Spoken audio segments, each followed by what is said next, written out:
తల్లి పెంపకం ఎలా ఉండాలి, ఎలా ఉండకూడదు? తల్లనే కాదు, తండ్రి విషయంలో కూడా పిల్లల పెంపకంలో వాళ్ళకి వాళ్ళ హద్దులు తెలియాలి. ఫస్ట్ ఆడంబరం కోసం పిల్లల్ని పెంచొద్దు. ఫస్ట్ మెయిన్ ఇప్పుడు జరుగుతున్నది అదే. ఏదైనా సరే వాళ్ళకి కొనే డ్రెస్ కానీ ఇప్పుడు ఏదైనా కానీ ఆడంబరం కోసం పిల్లల్ని పెంచొద్దు.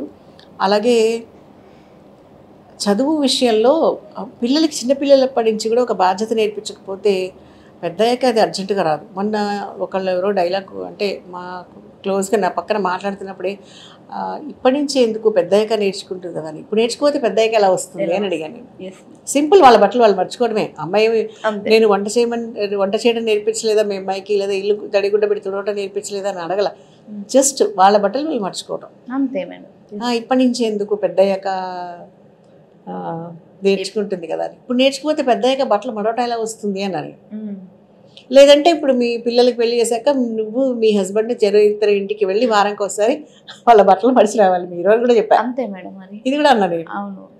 అంటే కొంచెం మరి హర్ట్ అయిందేమో, ఏమల్లా సైలెంట్గా ఉండిపోయింది ఆవిడ. సో ఇది కూడా నేర్పించకపోతే వచ్చే ఇబ్బంది అదే కదా. అంతే, తప్పకుండా. చాలా కష్టం. చిన్న చిన్న పనులు కూడా చిన్న లేదు, పిల్లలకి బాధ్యత అది.